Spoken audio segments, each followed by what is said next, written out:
மற்றபடி அவர் பேசி இருக்கக்கூடிய இதர விஷயங்கள் பொதுவாகவே எனக்கு ஒரு பெரிய சந்தேகம் இருக்கு. ஊழலே இல்லாமல் நாங்கள் செய்ய போகிறோம் அப்படின்னா தமிழ்நாட்டில் இருக்கிற 234 எம்எல்ஏக்கள் எந்த தப்பும் செய்யாமல் இருக்கிறதுன்ட்டு அதுக்கு பேர் அர்த்தமா?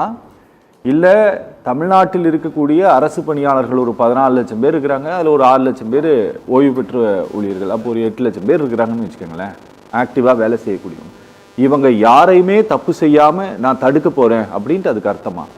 உண்மையிலே தெரியல, என்ன அவர் மீன் பண்றாருன்றது தெரியல. ஏன் இதை சொல்றேன்னா, ஒரு அதிமுக வந்து ஊழலை ஒழிக்க போகிறோம் அப்படின்னு சொல்றாங்க.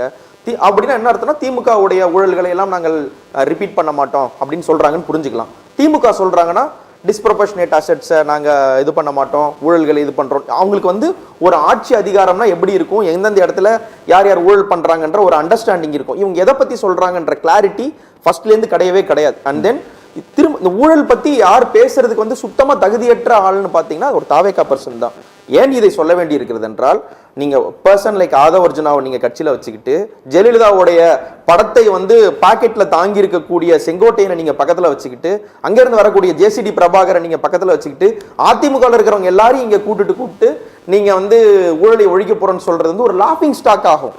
இதில் ஒரு ஸ்டர்ன் பிளான் என்ன, இதில் ஊழல் ஒழிப்பு தான் எங்களோட பிளான்னா, எத்தனை அமைச்சர்கள் மேல ஊழல் குற்றச்சாட்டுகள் இருக்கு, எத்தனை அமைச்சர்கள் என்னென்ன பண்றாங்க, இவங்க மேல இத்தனை புள்ளி விவரங்கள் படி இவ்வளோ கேஸ் இருக்கு, இவங்க இந்த இடத்துல ஒரு கரப்ஷன் பண்ணியிருக்காங்கன்னு வெளிப்படையா அமைச்சர்கள் பேரை சொல்லியோ இல்ல ஆட்சி பேரை சொல்லியோ விமர்சிச்ச நிகழ்வுகள் எங்க இருக்கு?